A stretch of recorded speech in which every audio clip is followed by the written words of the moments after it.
Welcome to the ultimate paid plus organic traffic content distribution strategy out there right now for the modern era. This basically is a bunch of principles and methods, or a model, blueprint, whatever you want to call it, for a lot of different businesses. Pretty much any business can use this to get more revenue, get more clients and customers, increase awareness and influence in their brand and their company. And just so you know, my name is Eric. I'm also known as the Consultant Chief Marketing Officer. I help businesses with their digital marketing. And let's go ahead and get started. So the question you're probably asking is, why is content even important in the first place? You're a business owner, you've got things to do, you've got operations to run, you got sales to make. Why is putting out content extremely important? Because if you really think about it, all advertising and marketing is some form of content. If you put up a TV commercial, if you put up a radio ad, you put something in a newspaper or any form of old classic, traditional marketing, it's a piece of content that you are paying money to deliver to people. To promote your product or service. Same thing with social media and digital and online, your website, all that type of stuff, because it's the same principles of you're just paying money to get people's attention, but now people's attention is on these newer platforms of social media and online and digital and their smartphones and all that type of stuff. So content basically tells the story of you and your brand. A lot of people nowadays love hearing about the mission of your company, what it stands for, the purpose of it, more the why behind your company than just the what. So content gives you the opportunity to display your brand in a light where people can actually connect with it better rather than just a faceless company. So, transparency is extremely important when it comes to content, like authenticity and everything, because people want to connect with your business. They do business with people that they trust and companies that they trust. And content marketing is king in a modern business world, because if you just look around at either your competitors or other large companies, they're all doing this online content and branding content all over the place just to keep you at the top of your mind, or at the top of everyone's minds. So if you're constantly producing content that is helping people and is valuable to people, they're gonna obviously feel grateful for that content in the first place, because you're either educating them or entertaining them. But after that, they're gonna say, well, every time I think of pizza, this company is here. Every time I think of makeup, this company is here. Every time I think of dentistry, this dentist is constantly doing Facebook advertising to do videos on how to educate me to choose the right dentist. All this different stuff keeps you at the top of their mind. And more content equals more trust and rapport with your target market. If someone or a business does one video that explain, like a 3-minute video about, some of the things they do, some of the services they provide, and they're being really salesy about it, but then there's this other one, this other dentist office or chiropractic office or whatever business that does 50 videos about their staff, about their mission, how their origin story, also what services they can provide, or the solutions they have for your problems, and all this different stuff. You feel like you know that business a lot more than the one that only did one video. So you produce a lot of content. More content also equals more opportunities for customers to find you, and also, I didn't add it in there, but for revenue and sales to be generated. Again, if someone puts out one video, that is one opportunity for you to tell them exactly what you provide, your origin story and everything like that. But this other company that does 50 videos, they have 50 opportunities to go ahead and make sure that the person understands their brand and does want to do business with them. Content is also working for you when you're not working. What I mean by that is, if you have an online advertisement going on Facebook, on Instagram, Google search, YouTube, all these different platforms, and you're asleep, there's still people in your community that might be up at 10 p.m. or up at 6 a.m. or whatever time in the day while you're handling your business. They're seeing your advertisements, they're seeing your content, and it's there anytime. It's not like a radio commercial where you're paying for specific times. It's all the time, 24/7. That's why online business is so great nowadays, because you can always get customers all over the world for most businesses, or decent amount of businesses. And also, content can be used, like I have been saying, to get more customers, but also to train your employees and give current customers direction. What I mean by this is, what I do is, if a customer has a problem, or having an issue with maybe connecting me to their Facebook business manager, I can send them a video tutorial explaining how to do it, and it doesn't take any of my time necessarily. I just had to record that video one time. It's a step-by-step tutorial. I send it to them, and now they have basically all the information they need to know how to do that. So enough about why content is important. Let's actually get into the strategy here. So we'll start with organic. And just to explain what organic versus paid is, organic is usually free traffic that is earned, but it's free, but it's slow. which means that you're putting out lots of content, but the thing is that people have to organically find it or naturally find it. And the thing is, you have to produce so much content around that and just do so much activity in all these different spectrums that it's kind of hard for people to find you nowadays because there's so much noise. But you will get attention. If you make content for the right topics and concepts of what people actually need or they want or they're searching for, then you'll get followers and get clients and stuff like that. But it's going to be a slow burn, and it takes usually a very long time. And how you basically do this is you search engine optimize your content for Google and for YouTube, and then also just make your content appealing on all the other platforms so it's easy for people to find you as well through hashtags or Facebook groups or anything like that. But this is a process that takes a lot of work, and it's a service that people charge for to go ahead and optimize all of your stuff to make sure people can find it.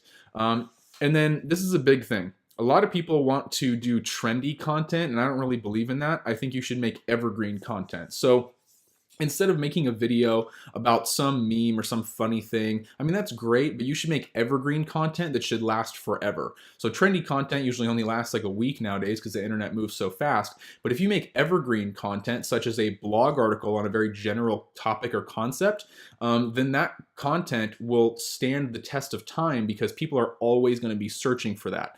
So hopefully that makes sense. But you also need to find out what people are searching for and what type of content they want or need to see from your industry and niche. Again, if there's a lot of dentists that aren't talking about, because a lot of people have fears when they go to the dentist because they, had a bad experience or whatever. So if you make content around that, you're going to attract those people to your content and say, wow, this person really understands me and understands that I'm fearful of going to the dentist or whatever. So I'm going to go to them because they understand my problems. And that's exactly how it works. And then also, that's what people are searching for. Also, what type of content? Do people want long form content, maybe 20-minute videos or podcasts, or do they want maybe like a 1-minute video of like a quick tip or something like that?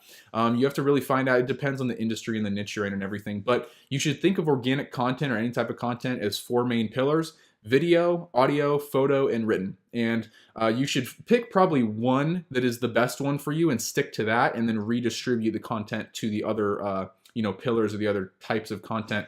And I'll explain that in a little bit. But users tend to enjoy organic content more than paid content, but that doesn't necessarily mean it's better.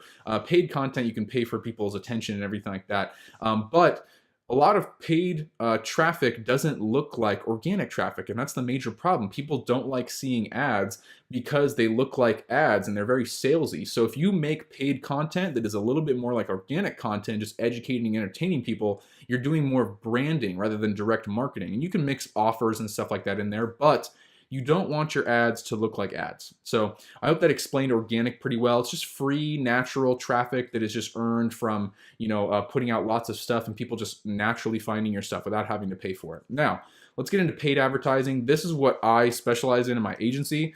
Paid advertising is easily the fastest way to grow your business and just get more of like a community or a brand influence and awareness around your business. And it's basically paying for people's attention. Paid traffic also helps organic traffic in most situations and helps your search engine optimization as well. So it's kind of like, if you do paid, it'll also help your organic. So it's definitely good to do paid. It's good to do both. And each individual piece of content gets its own ad to increase traffic. This is the kind of the pinnacle of the model, is every single piece of content you put out, for the majority of them, you should do an ad around them. So if you do a Facebook post, you can do an ad around that. If you do an Instagram post, you can do an ad around that. You make a YouTube video, make an ad for that. But make them on the respective platforms. So if you make a YouTube video, make a YouTube ad. If you make an Instagram post, make an Instagram ad. And here's an example. If you make a video on how to choose the right dentist for you, and you happen to be a dentist, again, all this stuff works for any type of business, and you target your ad towards specific people in your area, who type in those keywords into YouTube search, and then your ad shows up, that's a super qualified person. So that's what I'm talking about. Every single video that you do can be hyper targeted to that specific search result or those type of people. And that's exactly how you can just basically get more clients and stuff or customers with this strategy.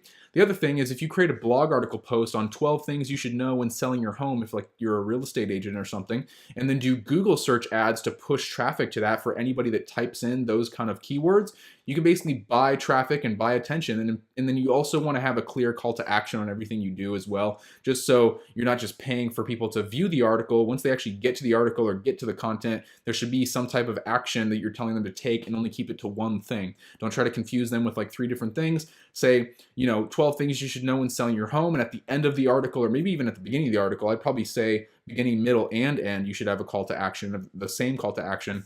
You can say, if you've been looking to sell your home in the Oregon area or whatever, then go ahead and call me here, or fill out this contact form. And then people are reading the article. It's going to qualify people as they read the article, and then they have the chance 3 times to go ahead and click on your call to action and move forward. So that's how you're going to get your return on investment for any ad spend that you do. And then there's 2 types of paid marketing, I call it. There's inflow and outflow. So inflow is more like YouTube ads and Google ads, where people are searching for things and they're more intent based. So when you go to Google or go to YouTube, you type in what you're looking for and then ads will show up. Outflow is more like Facebook and Instagram, LinkedIn, Pinterest, Snapchat, Twitter, a bunch of other stuff. Where you're putting your ad in front of people who are still targeted because they're in an audience that tracks their interests, behaviors, and demographic and everything like that, but they're not necessarily searching for your business right at that time. So that's why I call it inflow more and outflow, because inflow, people are searching for you. Outflow, you're kind of trying to go get them or outreach for them. The next thing is distribution. So you got to choose the correct platform and mediums to show your ads depending on your business and your target market. If you're a lawyer, doing Facebook ads might not be as good as doing Google search ads or YouTube videos. If you're a restaurant, it might not be best to do YouTube videos. It might be better to do Instagram ads. There's a lot of different facets for all the different platforms and stuff, but yeah, YouTube, Google, Facebook, Instagram, LinkedIn, all those different things that are listed right there. Even Medium, which is a blog article site, Reddit, and then doing like a podcast, audio podcast. You got to pick which one is best. And I've noticed the best organic platforms to start out for most businesses are usually YouTube, Instagram, LinkedIn, Medium, and a podcast. So on YouTube, you record long form videos, and then on Instagram, you can do short little posts and things like that, because Instagram's organic reach is still pretty decent. The reason why Facebook organic posts aren't in there is because the organic reach of Facebook has gone down. And then Medium and LinkedIn are basically just used to take blog articles from your website and repost them to there without even having to change them at all. You can just repost them. And then a podcast is just taking the audio from your YouTube video and just ripping it and then putting it as a podcast. So if people don't want to watch the video, they just want to listen to the audio, while they're at the gym or driving or something like that, they can do that. But those are the best to start with. And then best paid platforms to start out with right now are YouTube, Facebook, Instagram, and LinkedIn for sure, because that's where most people's attention is. The cost is still pretty good for most of those. And still, depending on your niche and industry, you got to choose probably 2 to start out with that it's your best. But those are definitely the 4 platforms that you shouldn't be focusing on, like Twitter or Snapchat paid or anything like that, because those platforms have they still have a lot of users, but they're starting to go down in the way of users. And then set a consistent distribution schedule of weekly or daily for most of your content. You can use tools like Sendable or Social Pilot for automated posting. These platforms basically log in to most of your social accounts and can do posting for you if you just basically schedule it ahead of time. And then whenever you get comments or feedback on any of your stuff, just make sure you always respond and reply to your audience, because people, if you're putting out content and people, comment on it and they're not really getting a response from you, it kind of just feels like disconnected and they won't really engage with your stuff anymore. So make sure that you connect with them and actually try and respond and reply as much as you can, or hire someone to do it. And then just listen to what they say and adapt your content. So if you're making Instagram posts and for whatever reason it's not really getting a lot of engagement, check the comments and see if there's any feedback of what people want more. If you're making a certain type of video and people just don't like that, go ahead and adapt your strategy and put your direction into something else that's actually going to work. But that's distribution. Now, redistribution. This is where it gets really cool. So once you've released your content on one platform, you can actually redistribute it to other platforms into smaller segments or into different native formats or just different pillars. Like I said, if you make a video, you can also turn it into an audio podcast. You can also transcribe it and turn it into a blog article. You can also take screenshots from that video and turn them into images.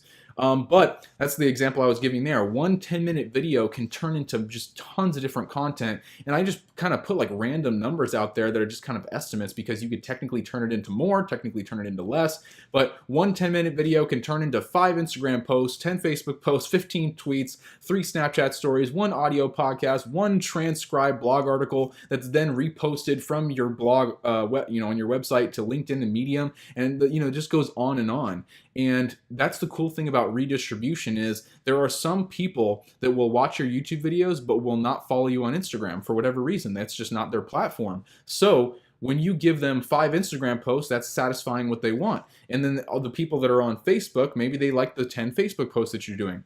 Basically, you're just going to where the attention is and then segmenting it out, because not everyone is going to watch your stuff on all platforms, and most likely they won't. So just make sure that you redistribute your content. And you usually want to start with longer videos and transform it into other types of content that are maybe a little bit smaller.